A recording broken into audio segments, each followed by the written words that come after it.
Hello, everyone. Welcome to Superhero with a Cane. This is actually episode 19. It's been a while because it's been a little bit crazy. Um, but anyway, we are, again, this podcast would not be possible if it wasn't for. I can't get it. MS for MS.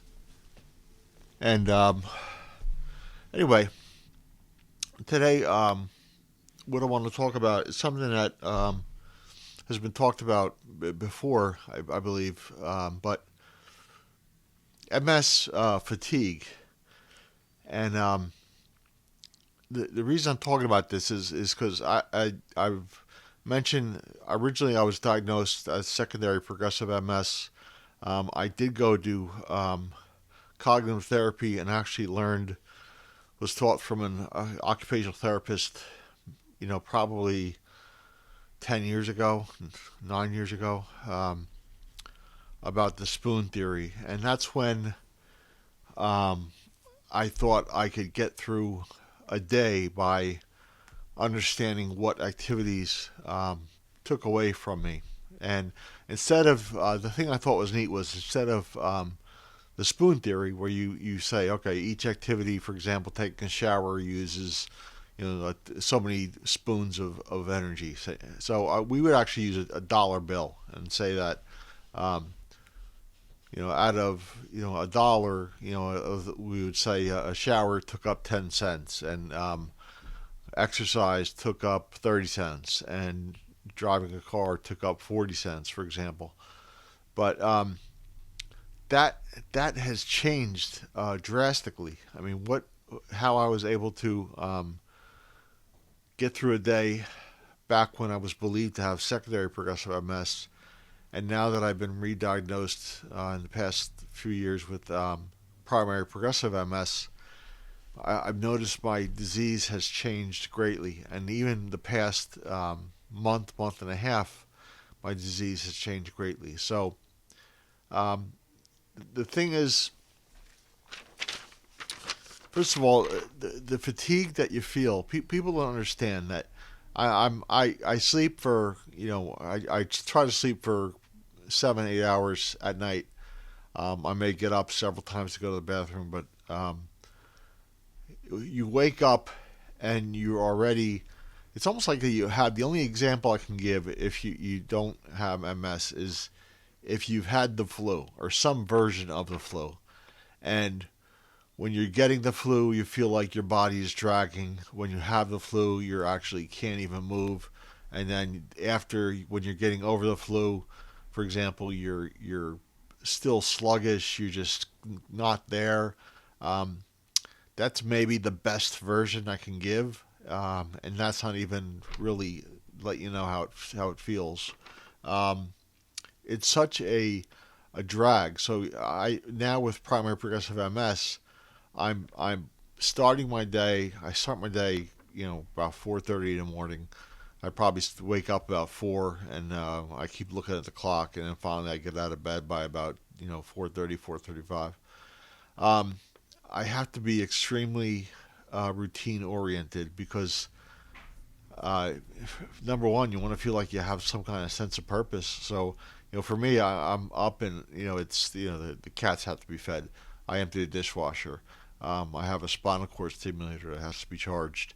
I have medication I have to take, and then I have to, as I'm waiting for my spinal cord stimulator, which helps me with pain. The goal then is to get on the exercise bike.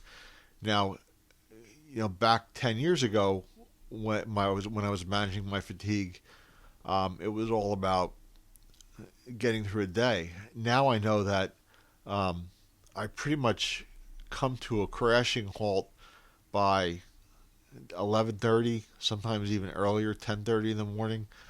So I want some kind of sense of normalcy where I'm at least able to, you know, go go to the store, pick up a few items, get on the bike, go to physical therapy. Um, so I'm saying this because I feel like I go to my MS support group and I sit down with fellow, MSers, and absolutely no one has this issue of extreme fatigue. I see it online. I read about it through social media, through all the MS sites that I follow.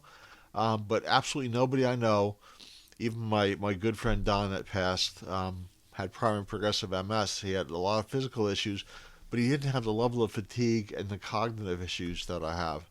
And it's extremely frustrating, almost to the point where there's an MS support group meeting coming up in another week or so, and I almost feel like I don't want to go because I get frustrated going and listening.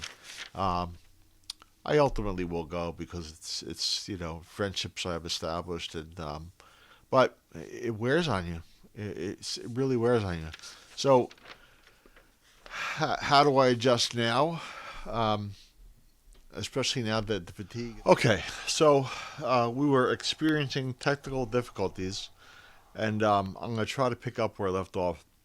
I think I was talking about routine, and like one of the things that for me is to feel like I've actually accomplished something. Hey, Tony. Tony's our cat, one of the cats. Um, I like doing. I'll do my own laundry, and I usually pick Tuesdays to do my own laundry.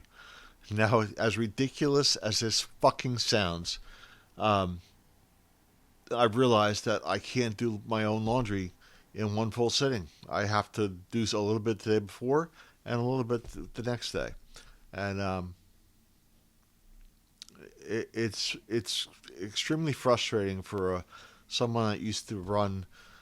I used to manage 20 something people, go out and do sales all day, work 60, 70 hours a week, manage details, and I've written books and run seminars. And so for me, to talk about doing fucking laundry is a little bit frustrating. Uh, anyway, I've realized that I can't simply do laundry. I have to do it two parts. I have to be very careful about what I push myself through because I want to make sure that I get to the point where I can at least fall asleep at that 10:30 or 11:30 mark, sleep for an hour, hour and a half, and then get on to the rest of my day, which usually lasts till about 8 o'clock at night, 8:30, and then I have to go to sleep. So um, the next thing I want to talk about is another rare occurrence, and is about 14 months ago. I had what they call a rhizotomy. Um, I had trigeminal neuralgia, which is extreme pain in the left side of my mouth. You have a nerve in your brain. It's called a trigeminal nerve, and trigeminal neuralgia. It happens to about 4% of people that have MS. I was lucky enough to get it.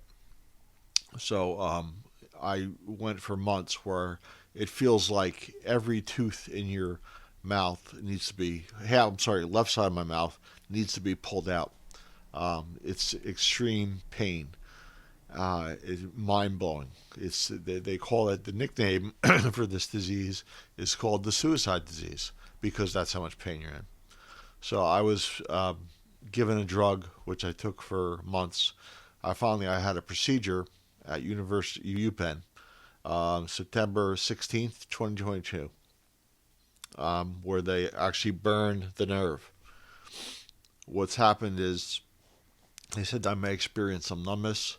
So even as I'm talking to you, you notice that half my face is, I feel like I have marbles in my mouth, and as I eat and as the day goes on, the left side of my head gets worse. Um, so the numbness got worse. First they said give it 6 months, then they said give it 12 months, and they said give it 18 months. Well, it's only getting worse. We went for a second opinion about a week or so ago at a different hospital, different doctor. And what they said what I'm experiencing now is called anesthesia dolorosa, which happens to about 1% of the people that get a rhizotomy. So they talk about it as painful. There's times it is painful in my tongue, but for the most part during the day it's all just numbness, deadness. Half my face goes dead. and it's a reaction to the procedure. So that's what I've been dealing with for over a year now, and especially we now that we're doing this podcast, it's been there's been quite a bit I've been trying to deal with between the fatigue and this thing going on. So I only talk about this. I don't want to bring everybody down, um, but it's part of living with this disease. So here I'm going to end with my favorite joke. Okay, so because I feel like this has been a complete bummer, this podcast. So Duck walks into a pet store. He walks up to the owner and says, "I'd like to buy some duck food." The owner says, "We don't sell duck food," so Duck leaves. Next day, Duck walks back into the same pet store. Walks up to the owner, says, "Can I buy some duck food?" He says, "Look, we don't sell duck food here." So the duck leaves. So the next day, the duck walks back into the same pet store up to the same owner, says, "Excuse me, sir, I'd like to buy some duck food." The owner says, "Look, buddy, if you come back in the store one more time and ask me about this, I'm going to nail you to the floor." So the next day, the duck walks into the pet store, walks up to the owner, says, "Excuse me, sir, I'd like to buy some nails." He goes, "We don't sell nails here." He said, "Good, can I have some duck food?"